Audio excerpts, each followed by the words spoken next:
Guys, welcome. This is our final show for WaraWeek Boxing for the year 2025. And guys, I'm going to be joined by the incomparable boxing analyst, Rodney Green. We're going to be giving you an idea of what to expect in the new year, 2026. All this and more on the final edition for the year 2025 of WaraWeek Boxing.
W.A.W presents Big Time Boxing USA on WaraWeek Radio.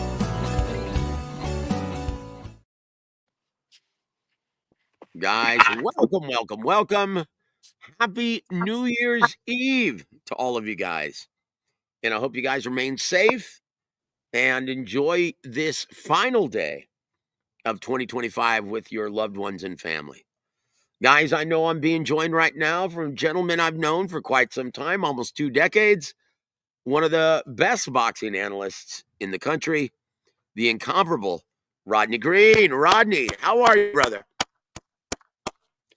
Woo! Well, I guess we lost him. I can't hear him. Can you guys hear him? Let me switch I don't think it's on my end. Let me try.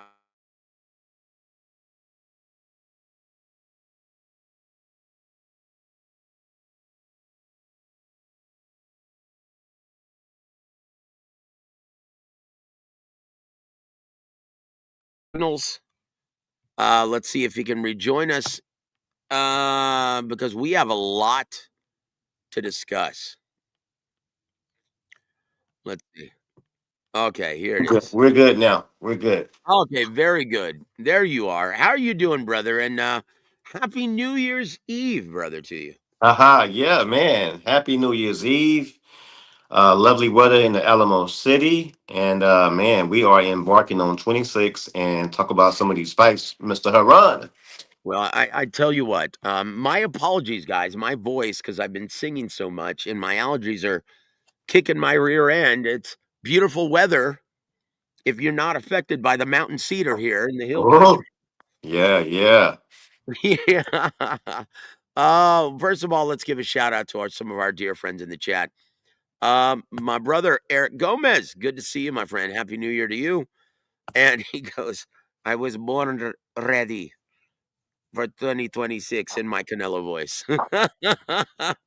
Right on, brother. And we look for him to be returning in 2026. And my brother Jesus Sam, thank you for supporting me and Rodney tonight in WaraWeek Boxing. We love you, brother. You're a part of the extended family, and we appreciate you always tuning in. And he says, Joe, do we know pay-per-view buys for Roach versus Pitbull? Yes, we announced them on our last show. And this is, once again, boxing is always built and thriving on the big names, the superstars, the big attractions, right? That's what fuels our business. Everything else stems from that. So Dana White, I know he wants to use the UFC business model, but they don't promote superstars, do they? Rodney, how, and we're going to get in the pay-per-view numbers in just a minute, But Rodney, how do you think he's going to fare under the UFC business model in which they just promote the brand when for over 100 years, Yeah, boxing has been built around the attractions, the stars, the prize fighters, the names in the ring. yeah. How much success do you think he's going to have in the U.S. market? Well, here's the interesting dilemma. If you look at the UFC model and you look at some of their biggest fighters, ultimately, man, they sought to go the boxing route to why? Seek the payday. Okay. Whether it's Francis or I mean Conor it's so many McGregor? McGregor, they've had issues with his pay structure and they were disgruntled. Now, if he intends to use that same formula with prize fighters, and they're called prize fighters for a reason, Yep, okay? They're called prize fighters for a reason. Will be very interesting on what he comes up with because, man, you are who you are, Joseph. If you have a model and a belief system that you think guys should make peanuts, and that's what you've been, you know, shelling out, for your career, it's hard to change overnight. Okay. And I don't know how long will that business model be successful with his ideology of the way he likes to pay fighters based on his UFC track record. that's it. That's it. Very well summed up, Rodney. And it raises a lot of questions because we found out that in the final week, I think it's the second to last Saturday in January, he's going to be going live, and he's already announced that in the main event is going to be Rayo Valenzuela, former of PBC. He signed with Dana White and TKO League, Zuffa Boxing. And this is, I can't blame him for that. I can't blame Rayo for leaving because he was treated like a redheaded stepchild after giving a boxing lesson to Pitbull Cruz. So he wins the title, the WBA title. And what does Al Heyman do? Instead of giving him a voluntary, he sticks him in the ring with his best young fighter in his stable, Gary Antoine Russell. And what do you think happened, Rodney? Yeah, we all know. He was beaten from pillar to post. And I told you guys that was going to happen. That was a worst possible style matchup. So he was treated like crap. And so I can't blame him. Right now, he is one of the. And look, I'll tell you this. You remember I was telling you on our last show what I would do if I were advising Bam Rodriguez? That I would say, hey, you know what? Don't resign with Matchroom Sport. You need to sign with a promoter who has TV dates, real TV dates, ones with a reach of more than 600,000 subscribers. And so, from what I'm hearing, because I've talked to a lot of people in the area, he is going to sign with Zuffa Boxing as well because Paramount Plus has a reach of over 80 million subscribers worldwide and over like 50 million in the States. Those are real TV dates with a real outreach. And if Dana White brings him to San Antonio, he could become one of the biggest stars in boxing because right now he is already one of the best pound for pound talents that this sport has. And we'll be talking about him possibly fighting Noya Inoue if Inoue is successful in 2026 against Junto Nakatani. But let's go back to Jesus M's original post. Joe, do we know pay-per-view buys Roach vs. Pitbull? And the reason why I brought this up, because even though that card was stacked with Benavidez versus Yard, Roach versus Pitbull did more purchases in the American market. And why? Well, because Roach, he's fought Gervonta Tank Davis. That made him somewhat of a big time attraction among the American or the Mexican fan base in America. So they did about 120,000 purchases with Benavides Yard with that stack card with Bam Rodriguez, doing under 70,000. Once again, it's this business thrives off of the names, off of the attractions. Guys like Gervonta Davis, guys like Canelo Alvarez, guys like Ryan Garcia. And you've got to throw Pitbull Cruz into that mix now, especially with his showing against Lamont Roach. So once again, Dana White, boy, he's got his hands full. And I don't know how it's going to be, but look, if he signs Bam Rodriguez, yeah, it's a step in the right direction. Your final comments on this, Rodney, before we move forward. I mean, yeah, it's a lot of hypotheticals that we have to consider. We do. We also want to be mindful what is the evolution of Dana White as a promoter. You know, oftentimes when you go into a different entity or a different vertical, you know, maybe have a different mindset. Like I said, I think Pitbull is, a great start. However, you know, uh, you have to put the pieces around him. You got to get the other fighters, and you still have to build his brand also. Now, as far as the TV dates and the platform, that's very promising too. But you still have to make it connect with the boxing community to where you can make it. I mean, it's a merger now, and we'll see, man, how it's going to work out because now you have different promotional outlets worldwide, and you're going to have to cut your teeth to make your product and your fighter stand out. That's it. And he's going to have to adjust. Like it or not, Dana, if you're working with Turkey Al Sheikh, you're going to have to play nice with the other kids in the sandbox. That's it. That's the only way you're going to be able to survive in this brutal ass-beating business called boxing. That's it, guys. And Eric Gomez, still suffering from that Canelo loss, I see. But as a shyster, not about that face of boxing life. Well, look, he's laughing all the way to the bank, Eric. And let's be honest, that's the only reason why he stepped away, because none of these fighters want to take a step back. They don't want to go backwards. When you make $50 million in your most recent outing in the ring and are successful in doing it, defeating the current face of boxing, do you really think he wants to step in the ring for 10? Rodney, would you? I mean, no. I mean, once you've been privy to that, it's hard to regret, especially at that stage of your career.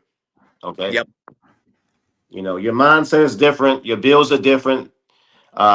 You have your retirement plan in place, and it becomes more evident, on what you believe um, makes sense to you as a fighter. Now 10 years prior could have been different, but now, hey, they've established themselves and they want that bankroll, for what it to look like, what they have going in the future. That's it. That's it. Want to give a big shout out to our brother from across the pond, Toby Bartlett. Thank you for tuning in, brother. Happy New Year to you, my friend. Tell you what, where you are, I guess you're only about an hour and a half away, hour and 40 minutes away from ringing in the new year. Because you're 6 hours ahead of us. God bless you, my friend. And thank you for tuning in, my brother. We're going to discuss a lot, guys. And as Susem says, excited for Zuffa Boxing. Honestly, I am too. I want to see what they do. And this very well may be the shot in the arm that boxing needs in the American market. Because let's just be honest, Rodney, is this not the worst you've ever seen the health of the business in the American market? Yeah, the product has, man, in the last 10 years has won. Um, the just the quality of it. I would say the even the promotion of it, man, I think has just been atrocious though. So we'll see. But I think, like it or not, man, we have to get some of this old blood out the sport. They've been good for the sport, whether it's Canelo Alvarez, Terrence Crawford. They have these high salaries that, have kind of uh, been the standard bearer the past 5, 6, 7, 8 years, and maybe they deserve it, but a lot of other fighters, man, don't deserve it, and I think that's what really has kind of plagued the sport and kind of brought it down. So we'll see with a new shot in the arm, a new promotional outlet, new mindset, new fighters, to where maybe they can maybe push some of these other fighters out and say, hey, here's the market. If you don't conform, you don't fight, and give some opportunities to where we can get some good quality fights, some new blood, to where it can maybe like give the sport a facelift. There it is, guys. And once again, that's what Dana White has in mind. Cleaning house with the entitled babies that we see in the American market at this time. Cleaning house and starting all over. That's exactly what he has in mind. And he's even stated, hey, don't expect us to build Rome in one year, right? We're looking at a 3-year timetable here where we're really going to start from scratch and start to build attractions from the ground up. And so my question is to Dana and everyone involved, well, that takes having quality experience matchmakers. Guys like Brad Goodman. And I'll say this, now that Top Rank doesn't have any TV dates or anything announced, right now, Dana, is the best time, in the immortal words of Vito Corleone, it's time to make Brad Goodman, the best matchmaker in boxing, an offer he can't refuse. Go after him, because you won't regret it. With Brad Goodman, if they can hire him, then I'll say the future definitely looks bright for Zuffa boxing in the American market in the years to come. Bar none, the best matchmaker in boxing. And we want to recognize our brother Kamikaze. Thank you for joining us on our final show of 2025. Saludos, Mr. Herron. Happy New Year. May the sport we love continue to thrive in 2026. And look, I'll be honest, it's thriving everywhere else in the world. So what's wrong with the American market? And you just nailed it, Rodney. It's these entitled babies who expect to open the bank vault without taking any risks in the ring. That's a problem, guys. Yeah. And we had a discussion where you had like 3, 4 different factors of a poll. What do you think needs to change for the betterment of the sport?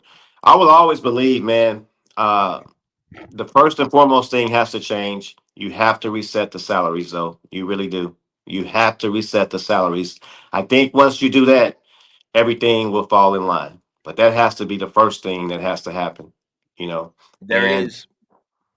hopefully 26, man, we'll see some change, Reset the salaries, get the old timers out, the old blood. You know what I mean? They paid their dues, they made their money, and let's usher in a new generation with new blood, new expectations, and uh new reality as far as the bankroll. There it is. Very well said, my friend. Salute to you, Technique 539. Happy New Year's Eve, brother. Daisy Sanchez, good to see you, sister. Thank you for being a part of our boxing family. Happy New Year's to you. And he says, Bam's not a draw. Nothing's going to happen.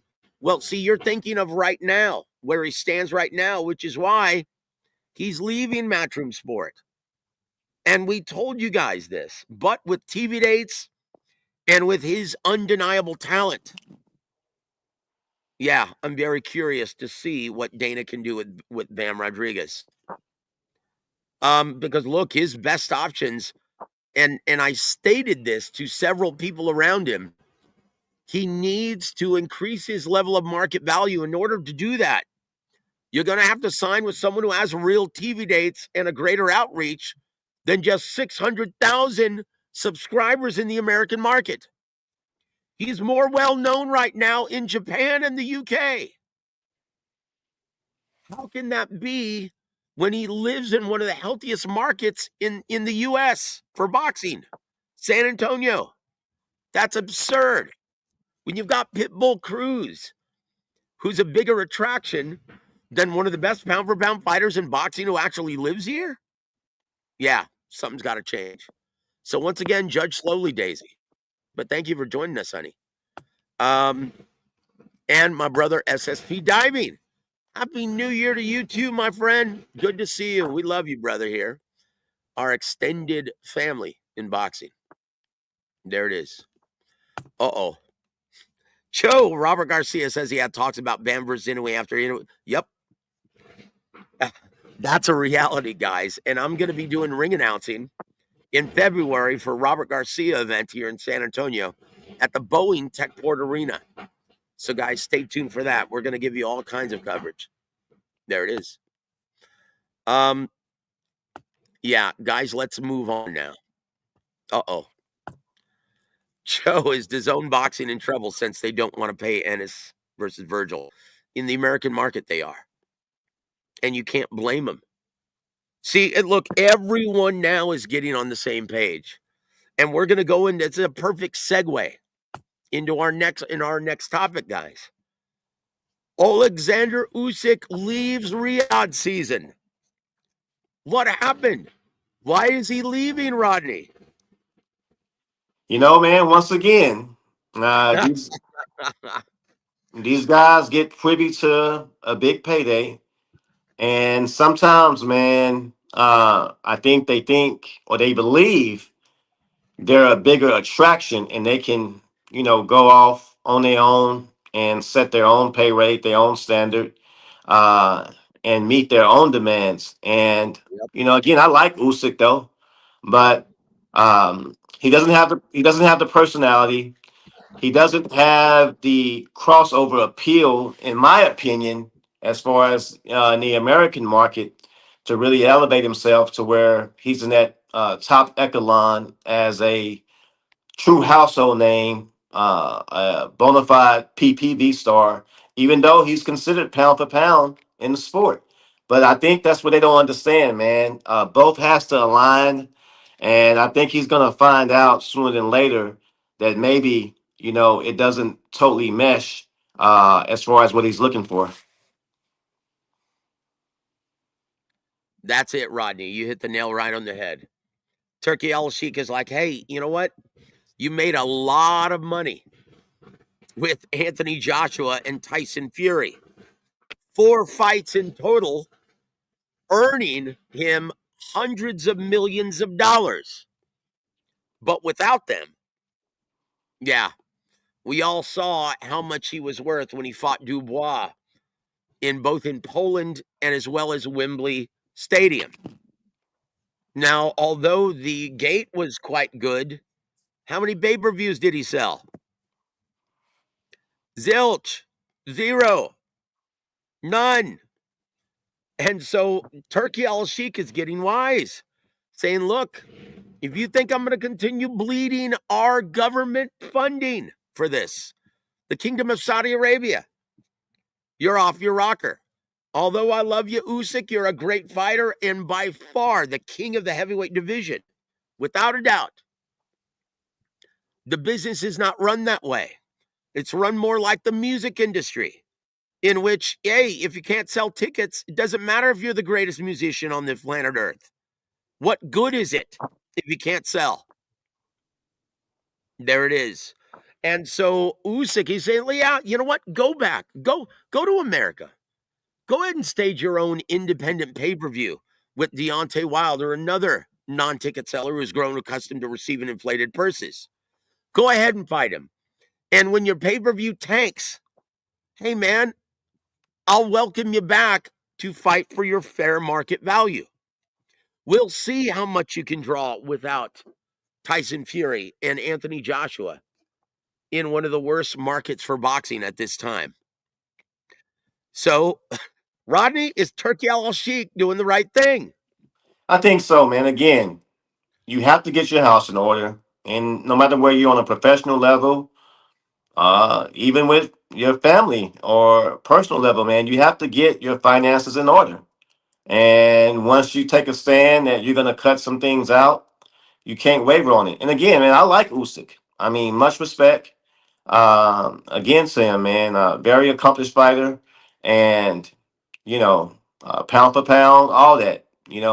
But at the end of the day, it has to be equivalent to how he can, put butts in the seat, pay-per-views he can sell, and really work with the promoter to where they can see a ROI on their investment.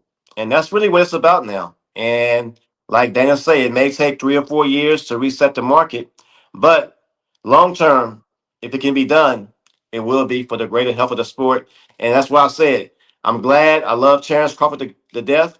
One of my favorite fighters of all time. He's left. Once Canelo leave, Usyk, all these guys who've been gatekeeping, it will be for the betterment of the sport.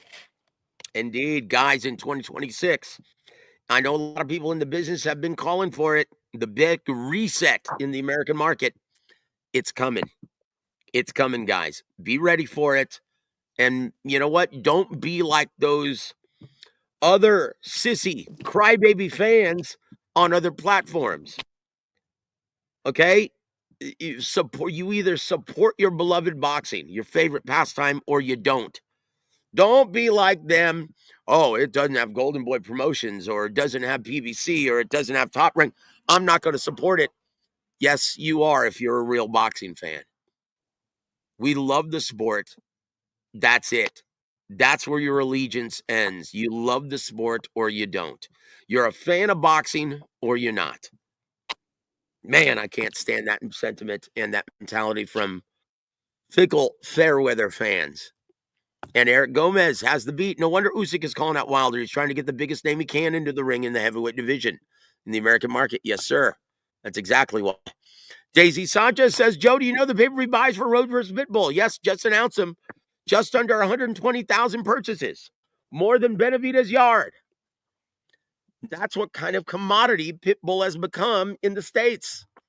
And he's got Tank Davis to thank for that, as well as his awesome fan-friendly fight style.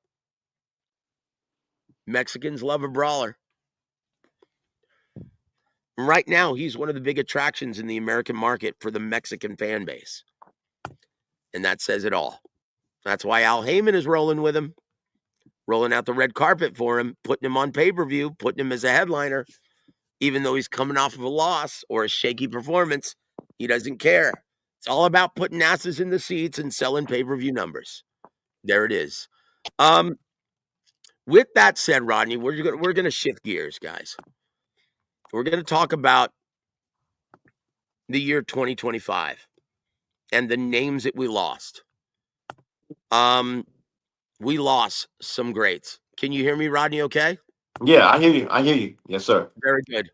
We lost Mike McCallum, the body snatcher, Greg Hagen, Livingstone Bramble, Dwight Muhammad Kawi. But guys, none hit harder than these two. We lost Big George Foreman. And we lost the hitman, Ricky Hatton. Guys, those hit differently than the others. And all 5 men that I mentioned, right? Those guys embodied everything that we love about boxing. Everything. Now, fighters today talk about legacies like they're trophies. But you know what? We don't care. We want to see guys that are full of sweat, blood, laughter, tears, and classic nights that live on in our hearts and our minds long after they retire. Right? Those guys left it all in the ring. And especially now with what happened with Anthony Joshua a couple of days ago. Guys, These guys take so much risks, and tomorrow is not guaranteed. George Foreman and Ricky Hatton, those guys were everything that we love about boxing. And they took risks, and they fought for much less than what these fighters are demanding today. Rodney, your thoughts on the passing of those great fighters, especially George Foreman and Ricky Hatton? Well, man, again, man, my first time, one of my first prize fights going to Vegas was Ricky Hatton, Floyd Mayweather, man, and I've never seen anything like it. The way his fans supported him, the way they embraced him, and man, he was such a brave fighter, exciting fighter, come forward fighter, leave everything in the ring. He gave the sport everything he had, and man, he left it all in the ring. And man, the Hitman, man, I mean, that name fit him to a T. And man, he would definitely be someone that I would always look back on YouTube, go to his fights, man, and just again, man, reminisce because he's what fighters like him made me truly, truly enjoy and fall in love with the sport. And for as George Foreman, man, I mean, man, for him to overcome the devastating loss in the Rumble in the Jungle, well, I'm sorry, when he fought Ali in Africa, and to come back years later, man, past his prime, which everybody would say, and compete in the 90s, man, with probably one of the most healthiest heavyweight division. I mean, man, that was Big George, man. And not only that, to reinvent himself with the George Foreman grill and have crossover Yep, appeal. See, that's what we talk about right there. yep, Crossover appeal. yep. See, he had it all. He was affable. He had charm, but man, he can fight. And I would tell all my listeners, go go to YouTube, put Foreman versus Holyfield. And man, you'll see what it was to be like in the 90s as a heavyweight. Foreman versus Holyfield, toe to toe. And man, that was Big George, man. And then ultimately, man, he fought his way back, knocked out Michael Moore, ended up becoming heavyweight champion again after all those years. And man, just George Foreman, man. I saw him a couple times down here in San Antonio. And man, nice as he was, man, you knew underneath them layers, man, he was still, man, he had that menace in him as well, too. So, man, just, man, Big George, man, a legacy he left will always be something, man, we could look at, too. And I'm just grateful, man, that, again, I got a chance to see him fight in the 90s several times and even met him, man, once at the Alamo Dome. So he's definitely what heavyweights should aspire to be, not only what he did inside the ring, but what he did outside the ring and how he was a true ambassador of the sport. Yep. Guys, Livingstone Bramble, Greg Hagen, Mike McCallum, Dwight Yep. Muhammad Kali, Ricky Hatton, George Foreman. Different eras, different styles, same reality. Guys, they gave everything to us and left pieces of themselves in the ring. Guys, look, those guys were real fighters. They didn't chase attention like these entitled babies that we see today. They didn't chase attention. They earned it round by round, leaving it all in the ring and going out on their shield at times. Mhm. That's why we fell in love with this sport. And if we're going to create and inspire new fans, we've got to see that same inspired effort. Not guys like Devin Haney who look like they're afraid to get hit. Not guys like Shakur Teo waiting for the next guy to throw first and acting like they're afraid to get hit. That doesn't inspire people. It keeps them away from the arenas and the TVs. So things have to change. You're right about that, Rodney. Yeah. And And our I would, prayers. Go I ahead, sir. would, I would encourage the audience, man, if you want to know anything about Livingston Bramble, YouTube his fight with Ray Boom Boom Mancini. Whoa, woo. Yeah, You, boy. I felt you, bad for Ray that fight, man. YouTube.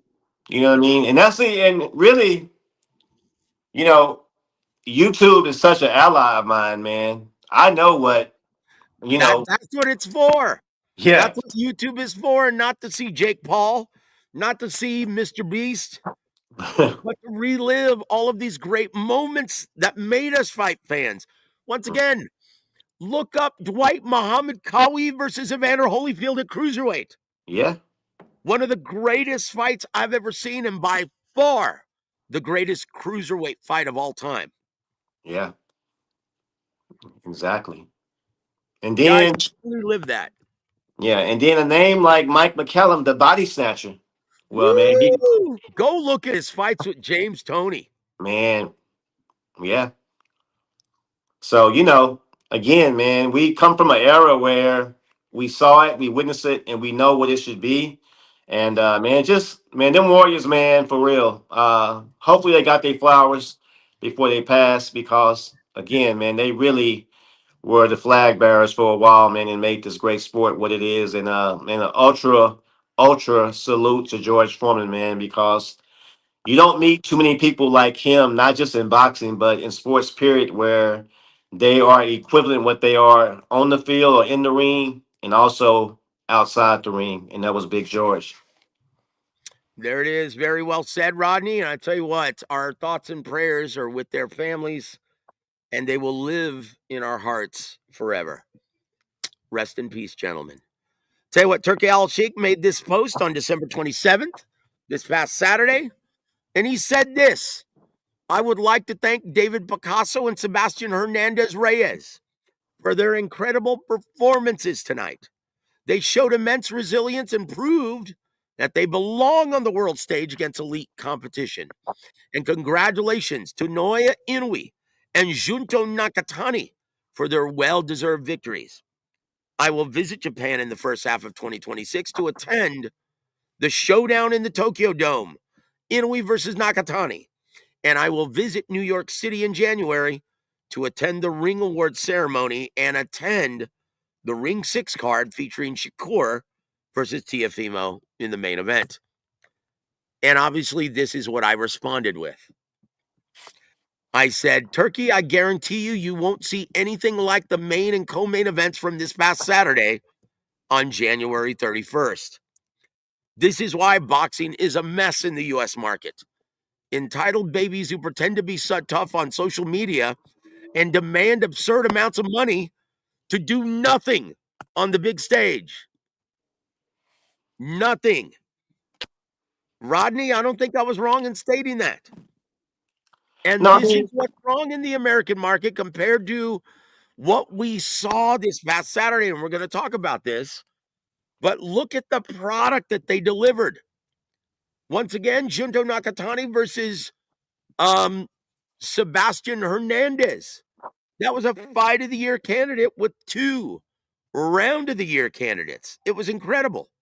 Your thoughts on the difference in product? what it all boils down to, Joseph? Competitive spirit. You see, uh, let's just look at sports as a whole.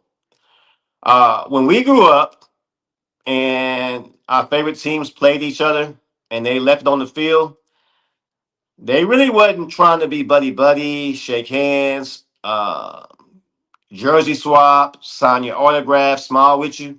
Man, look, it meant everything to go out there and beat their rival. You know what I mean? That's what it was, man. And it's no different in boxing, man. You got guys where they're fighting, but it's not life or death to them, man. It's not pride, you know what I mean? It's not wanting to be the best, and they have the skill set, maybe, they have the skill set, but man, if you don't have that hunger to prove it on a fight by fight basis, you know, um, and dig deep, then that's why the product over here is gonna, continue to suffer. And you combine that, you have an inflated salary. I mean, it's totally unsustainable. It shows in the product, it shows in the performance, and until it is rectified, you're going to continue to have a fragmented product in the U.S. And you say, well, is going well in Japan. I don't know what the purse is for Inoue and his next fight or his last fight, Joseph, or what that was combined. But I pretty much guarantee it probably was a third of what some of these people or our guys over in the US are asking.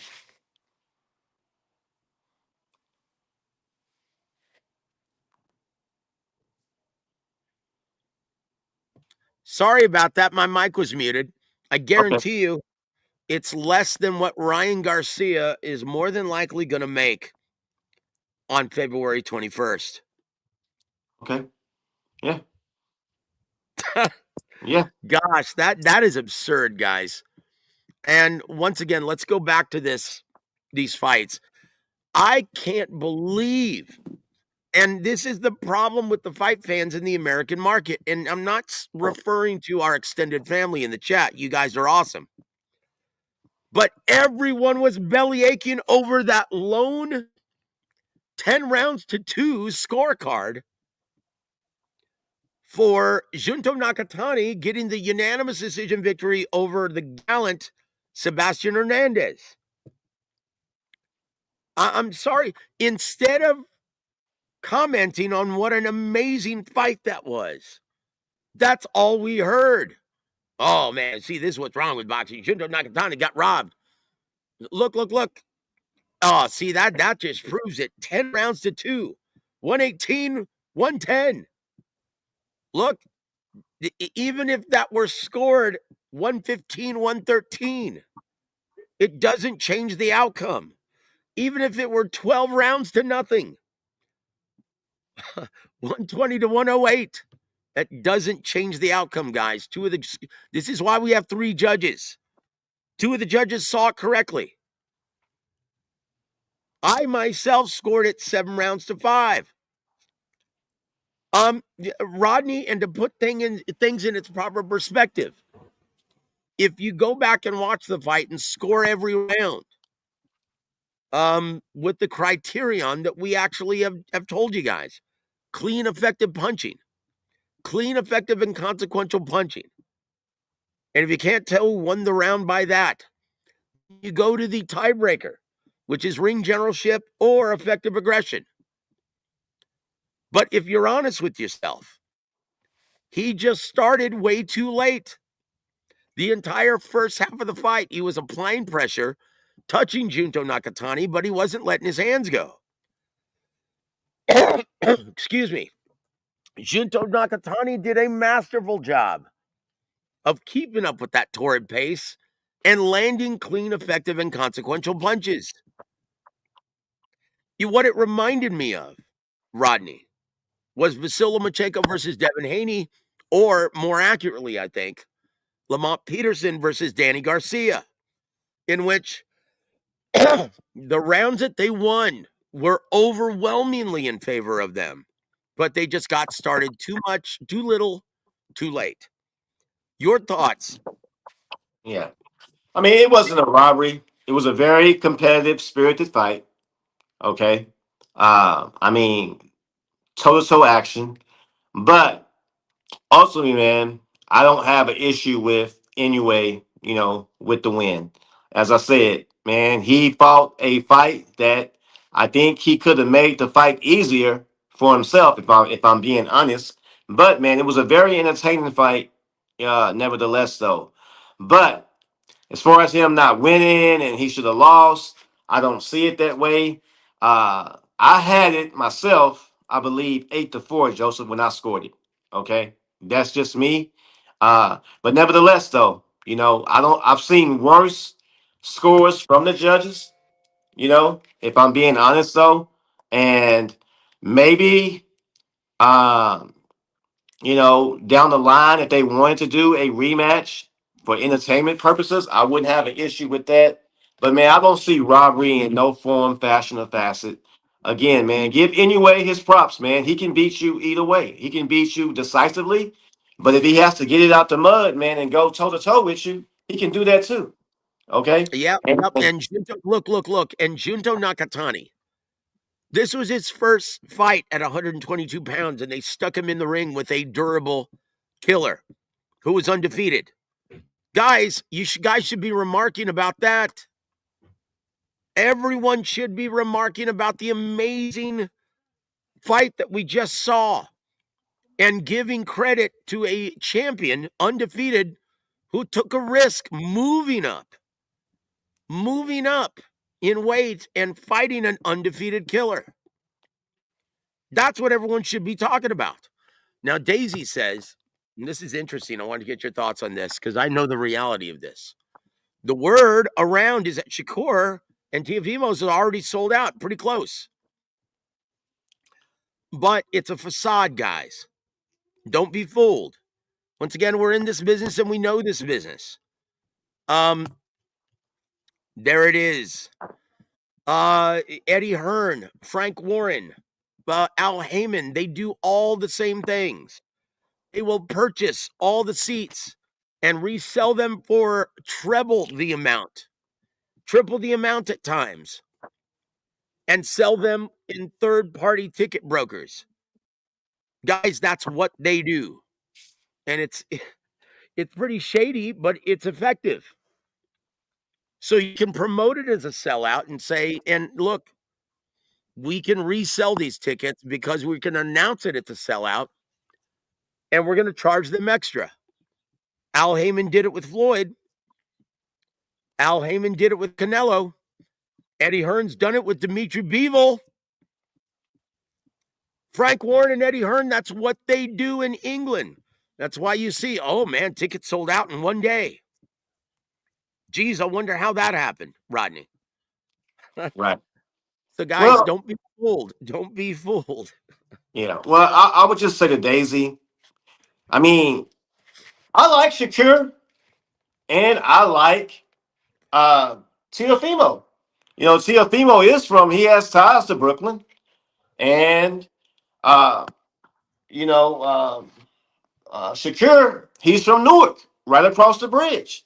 Yep. So it's not, it's not, unfathomable that it can happen. My issue with these guys is when you come fight night, are you willing to leave it in the ring? Both talented fighters. Okay. I mean, I've seen Shakur look all world, and I've seen Teofimo look excellent when he fought Lomachenko. Okay. Now, would that parlay and transfer come fight night? And that's what we don't know. We don't know if they're going to say, okay, I'm going to leave it all out on the line and I'm going to leave a entertaining performance, though. But as far as the pageantry, the trash talk, the location, Madison Square Garden, I think those are all the things that lead up to, ticket sales. And, that's great. But will they leave it in the ring? And will they have the kind of performance that can gain momentum for both of their careers and make you know, uh, the individuals who are buying the product, make them happy? There it is, guys. And I tell you what, I'm doing podcasts and the kids are out already shooting fireworks when they can't see them during the day. Yeah. Not too bright. But hey, Happy New Year, guys. So you're going to hear some fireworks in the background. Don't worry about it. I want to say hello to our dear friend, G Funky Boxing. Good to see you, my brother. Happy New Year to you. And it's already Happy New Year in Australia, Japan, Saudi Arabia, guys. Let's see. Also, big shout out to my brother in Minnesota, Lance Meyer. Happy New Year to you too, brother. God bless you. Let's see. Okay. Guys, look, all I can say is this. And this is what tells me that Eddie Hearn is up to his old tricks again. Teofimo Lopez has never fought outside of the Hulu Theater in Madison Square Garden, which only seats about 5,000. In the Prudential Center in Newark, New Jersey, Shakur hasn't put more than 8,000 fans in there. Now, I know together it's a more appealing and attractive fight on paper, two names like that. But guys, don't be fooled. It's not a sellout, not yet. There it is. But look, I would be remiss if I didn't have an addition for the final show of the year of one of my favorite segments. And that's going to be, let's see. Let me cue up the music. Here it is. Here it is, guys. Hold on. Let's see. Here it is, guys. Let's see. Here it is. Yes. Terrible fan takes on Twitter/X.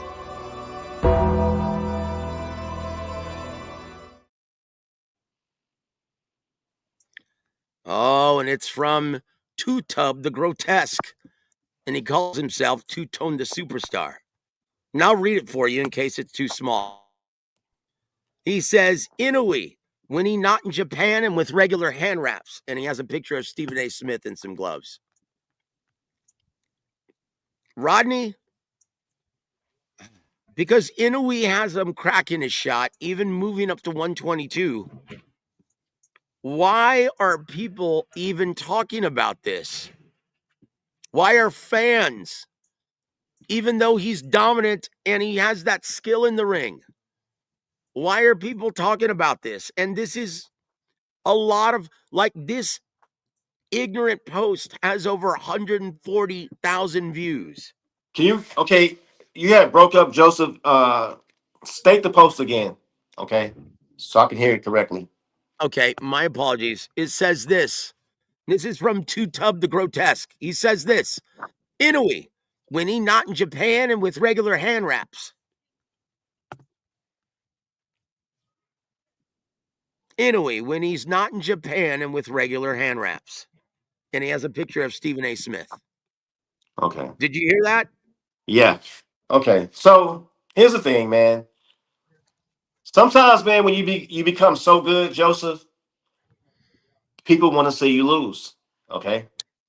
You know, sometimes when you become top tier and you're in that upper echelon, and we all get that way, whether it's, you know, man, when the Patriots in their heyday, the Lakers or the Celtics, man, when they're going back to back, winning triple, you know, three-peat, and you know, you want to kind of see that rain come to an end. Okay. But I tell you what though, man, one thing about Anyway, okay, uh, he gets it. He knows when he gets into a fight, his job is to go out there, leave a brilliant performance. And I haven't seen Anyway in a bad fight yet. Correct me if I'm wrong, Joseph. I haven't saw him in a bad fight yet. He's fought boxers. Never. Never. He's fought brawlers, and somehow, some way, he's made it a entertaining fight. Whether he had to take the lead, whether he had to be, you know, whatever, you know, he did what he had to do. Some folks, man, it appears just to want to put some stain on his credentials or his record thus far. But nevertheless, though, man, uh, we'll see as he move up. I live by a formula.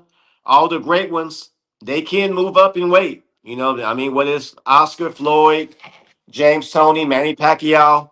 And again, you know, Manny Pacquiao did it because guess what? He had that pop. You know, I mean, it allowed him to go up multiple weight classes, you know, and we'll see as Anyway career progresses, can he go up in weight and still dominate? But right now, let's just enjoy him right now while he's in his prime and doing what he has to do, fight in, fight out. Yep. Yep. Look. And Daisy says this. Okay, no one's talking about Xander Zayas' unification bout tonight in Puerto Rico against this Down syndrome Terrence Crawford. That's tonight, guys. Abbas Baru. And why? Because there's no TV dates. Where's it going to be? How can we see it, guys? Do you know, Rodney? I don't know. That's the thing. But see, here's the problem going forth, though. Here's the problem going forth, and this is going to be an issue with all promoters. Well, the main thing a promoter has to do is promote. And if you don't know where the fights are going to be, or if you're not aware of it, and here's the thing, Joseph, we follow boxing. We're analysts, though. But you have to get a trusted, consistent platform to where these fights can be seen, they can be noticed, and they can be successful. Okay. If you can't do that, it doesn't matter if you have a platform if it's not being promoted accordingly or correctly. That's right. And once again, guys, I defy anyone. Go look on the internet right now and enter Google Magic, guys. How do I see Xander Zayas versus Abbas Baru? And tell me what you see. Google doesn't even know, guys. What do you see, Rodney? I don't see anything. Exactly. Once again, no one's also talking about on January 10th, in a week and a half. No one's talking about Subriel Matias defending his crown at 140 against the undefeated tough Dalton Smith. Guys, we're already going to see a candidate for Fight of the Year on January 10th. No one's talking about it. And go look at Ticketmaster. Go look and see how many tickets they've sold. None. Zero. They're going to be fighting in front of crickets. Something has to be done. You cannot promote these guys without real TV dates. You can't. That's the problem. This is why I'm telling every young fighter, guys, don't listen to fans who don't know shit about this business. Sign with TKO League. They've got real TV dates. Sign with MVP, Logan Paul or Jake Paul, because he has real TV dates. We're going to see Amanda Serrano versus Reina. What is her name? I've been ring announcer for most of her fights in her career.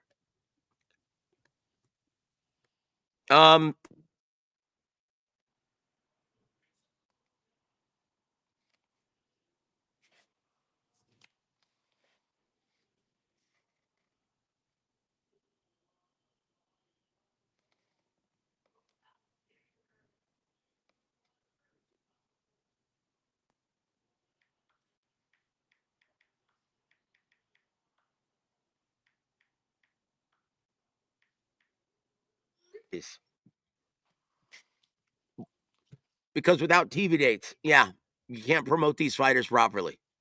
You can't. What are we going to see it on TikTok? What are they going to compete on Instagram? YouTube? Better than this? Oh man, it's a travesty, guys. And these are two big time world title fights. Gosh, that's terrible for the health of the sport in the American market. That just shows you where we're at currently. Without ESPN, without Showtime, without HBO. Yeah, best of luck, guys. God, Chihuahua. And honestly, I think Xander Zayas is going to lose. Rodney, what are your thoughts on Xander Zayas? He can box, but he's got no crack in his shot at 54. Right. Man, that's a very tough dilemma to be in, man. And I mean, yeah, he could lose.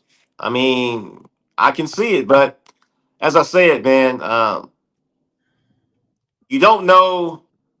It's a very important fight, not highly publicized, and these are the kind of fights that, man, really can make or break somebody's career. And the thing is, man, like, you know, um, they're out there trying to put a performance on. It's not promoted right. fights like this, man, never ends well, man. You get bad judging sometime. I mean, it's just not the right climate, man, for an important fight like this, though. So I don't know really how it's gonna turn out, though, Joseph. I really don't. In this kind of setting where it's not promoted right, and it appears it's not gonna be.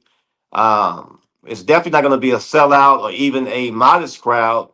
So, we'll see, though. You know what I mean? But once again, it just shows you the overall health of the sport.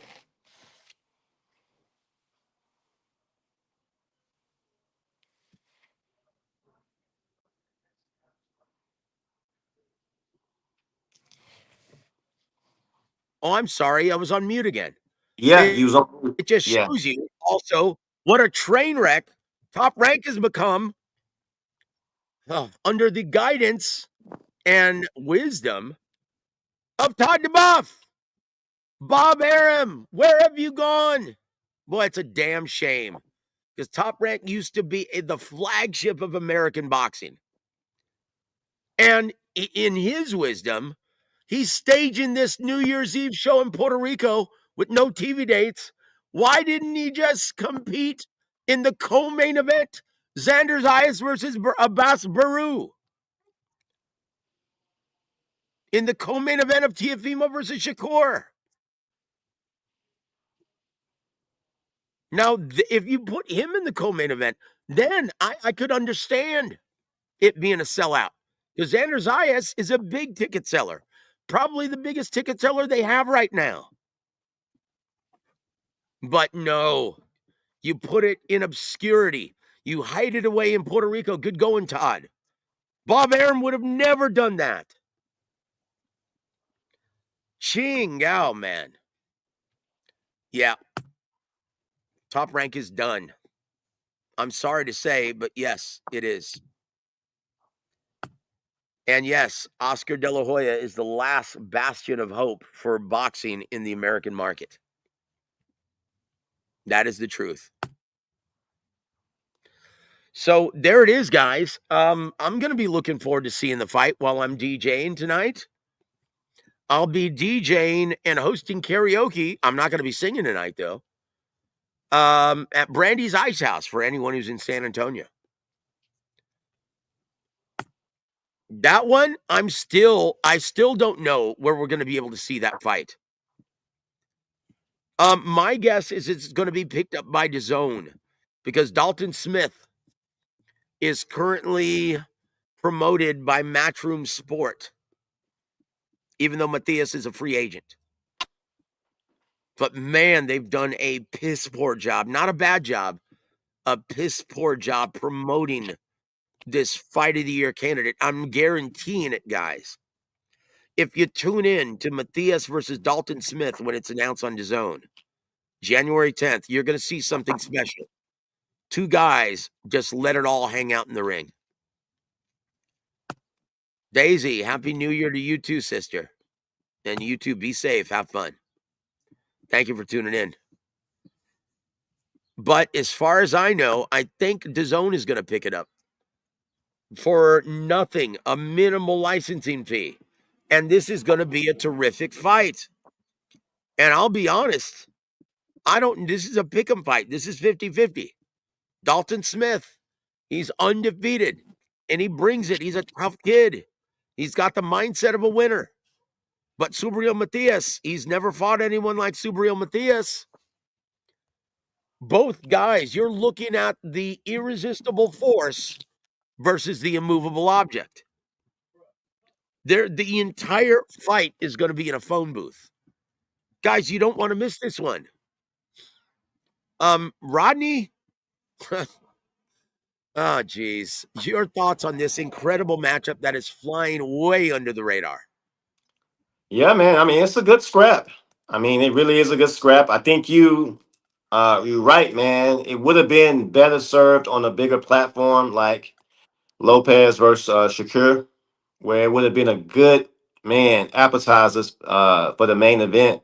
Much more better setting, man. Much more better climate. It really would have, man, did wonders for that fight card. So, I guess what right now all I can say is, man, it's a toss-up fight. and let me try to find the fight tonight. You know, I mean, I'm staying in for New Year's. I'm not doing anything. Was gonna watch football all night, but let me try to find the fight. Okay.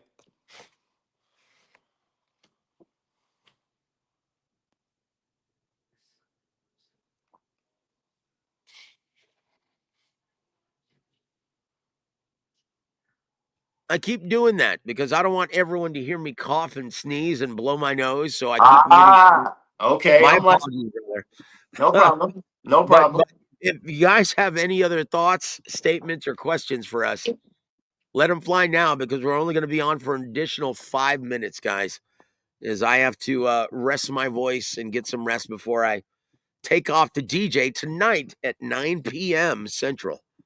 And I'll be there till 2 at Brandy's Ice House, guys, ringing in the new year. So I tell you what, Rodney, what is your wish list, Rodney, of matchups that you hope to see in 2026? What are the matchups that you're looking forward to and that you would consider real crimes of nature if they don't happen? Well, uh, Boots versus Virgil. Okay. Oh, yeah. Okay. And that's one. Uh, I don't know if it would be a real crime if it doesn't happen, but I wouldn't mind seeing anyway versus Bam Rodriguez. I think that's a good fight. I think it's a healthy fight for Oh, the. yeah. And my last one I want to see Benavides versus Arthur Turvia. Okay, Mm, no, my three right there, and I'll be a happy man in 26. Okay, I'll be a happy camper. yep. Guys, look.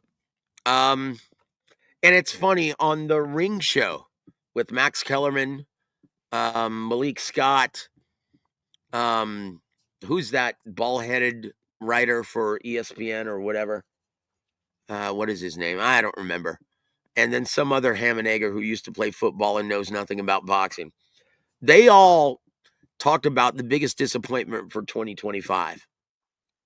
One of them said Gervonta Tank Davis. The other one said Keyshawn Davis. And another one said Caleb Plant. And I think Max Kellerman stated the biggest disappointment was, oh gosh, I can't even remember. But look, Gervonta Davis, just an update on him, guys. From what I've been told from guys very close to him, they're the ones who initially told me, these same people, that he is as 1 foot out of boxing. And from what they're telling me now, that Gervonta Davis has had a change of heart and wants to fight for another 2 years at least. And he is circled in his opponent wish list a rematch with Pitbull Cruz, a rematch with Lamont Roach Jr., and also a fight with Keyshawn Davis. Rodney, what do you think of the comeback plan for Gervonta Tank Davis, your biggest disappointment of 2025? Those are all three good fights where I think, again, man, will do very well at the gate. He's already an established pay-per-view star. Uh, I would be curious to see which fight he takes first, though, because that's going to be very key. He has to look really good in his first fight and give the kind of effort to where fans can say, okay, you know what? We're willing to pay-per-view again. And, three good, three good opponents, man. I would love to see it. I really would. And hopefully if he comes back, he's the Uh-huh. he's the Javante, what we're used to seeing, and we don't see a drop off like we saw in Adrian Broner when he took time off the sport and was really Oh never boy. came back. There it is, guys. I can guarantee you it's going to be in this order. He's going to fight Pitbull Cruz first because he's the bigger attraction. And he's going to piece up Pitbull Cruz and knock his ass out. Wow. Yep. Wow. Yep. And after that, on the strength of that performance, then he's going to get Lamont Roach Jr. back in the ring. And with the right mindset, is going to piece up Lamont Roach and knock his ass out too. And that's going to really build the majesty of a A++ matchup in Gervonta Davis versus Keyshawn Davis. That right there, guys. Now, once again, we won't see that until 2027. But right there is a blue chip matchup, one that we've all clamored for from the tank, Gervonta Davis.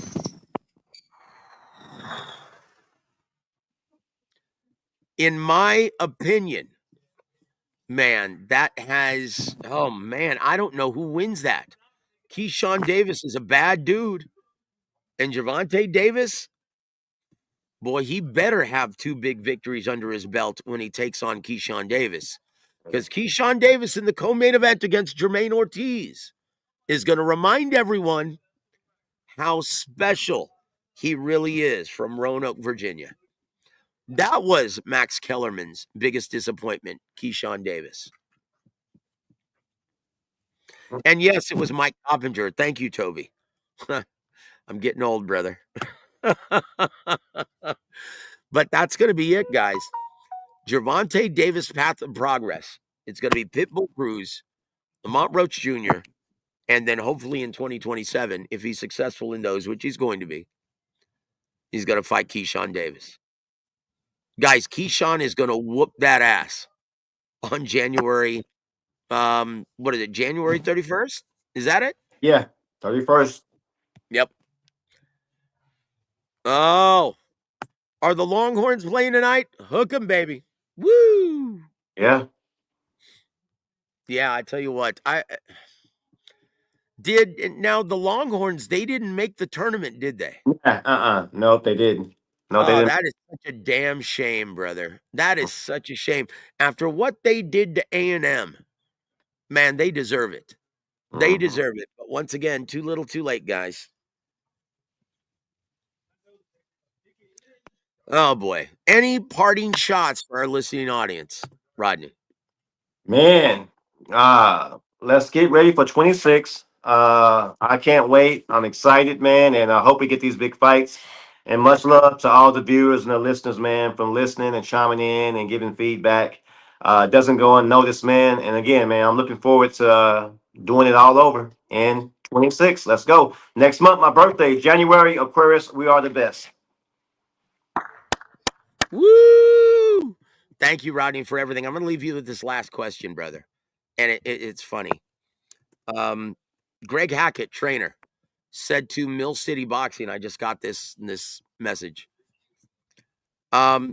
He questions whether or not Ryan Garcia is going to be ready for Mario Barrios in February. Yeah. And he asks this: when have we seen Ryan in the ring with someone the height of Mario Barrios? I think we're looking at a boxing match.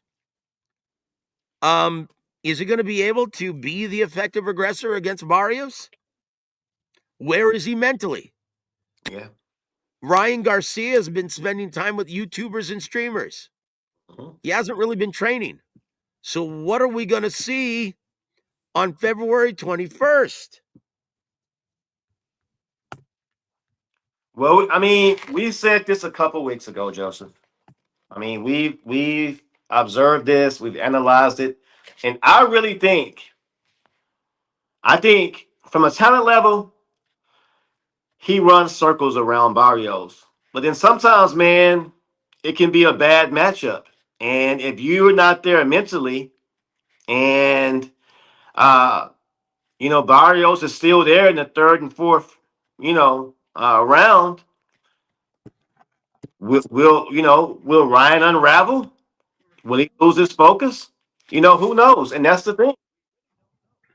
Uh, I think it's a competitive fight. I really do. And based on what Ryan shows up, I don't see it. To me, he's being trained by his dad, man. Come on, man. Red flag, Joseph, though. That's a huge red flag. Yep. Well, look, I spoke with Henry and he said we're working with famed Canelo longtime trainer. Reynoso, right? He's working with him as well. My question is, who is Reynoso actually taught to be an effective aggressor Hmm. outside of Canelo? And he's not that type of trainer. Right. In my opinion, that speaks volumes on his inexperience. If you But really wanted to work with someone who was going to properly prepare you for Mario, you should have asked Robert Garcia yeah. or But here, Abel Sanchez. Two guys who know how to teach how to cut off the ring, close the distance, and fight underneath in the pocket effectively. yeah, But Reynoso doesn't know how to do that. yeah. But here's the thing, Joseph, though. Sometimes you can have a crowded corner too. Oh, that truer words were never spoken, brother. You have your dad, which is your dad. He's been, your father figure all your life. So he's thrust now in a unique position. Okay.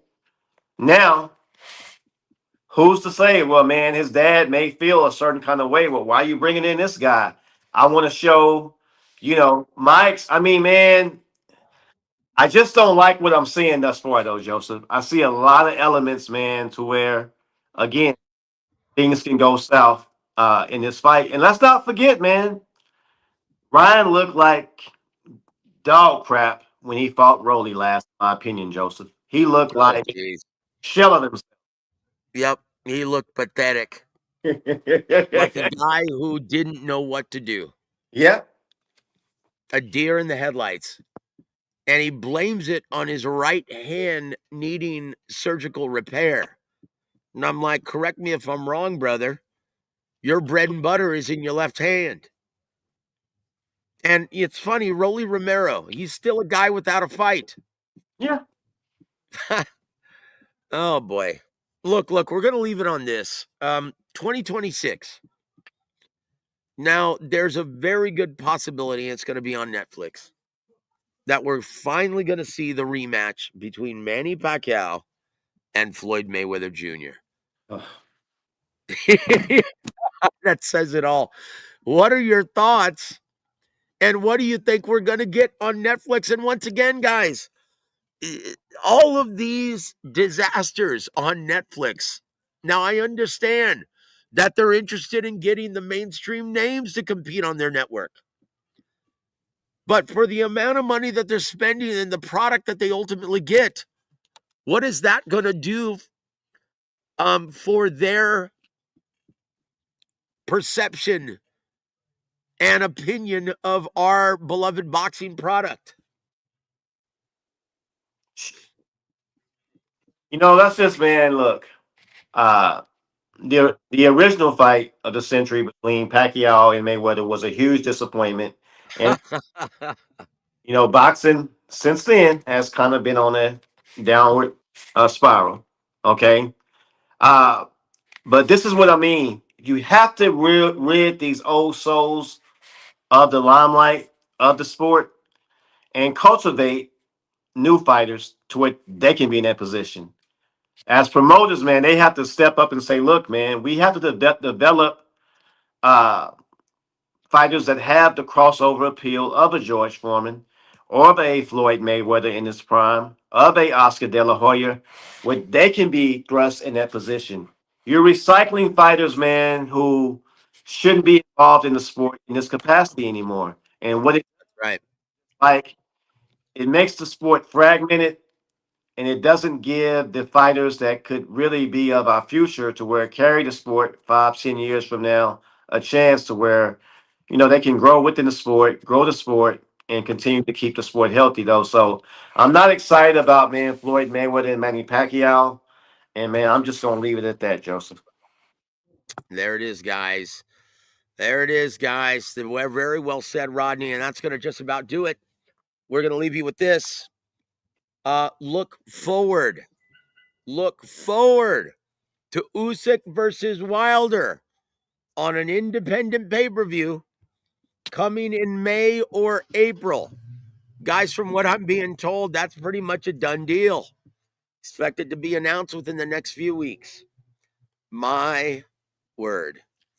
And I tell you what, Usyk is going to have a rude awakening on what his market value is in America. And that's going to just about do it, guys. We want to thank you, Rodney, for being a part of the show and want to wish everyone a very happy new year. Please be safe and use your best judgment. God bless all of you. On behalf of everyone here at WaraWeek Boxing, including Ronnie Shields and Rick Glazier and Rodney Green, I'm Joseph Herron. Have a happy new year, everybody.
W.A.W presents Big Time Boxing USA on War of Week Radio.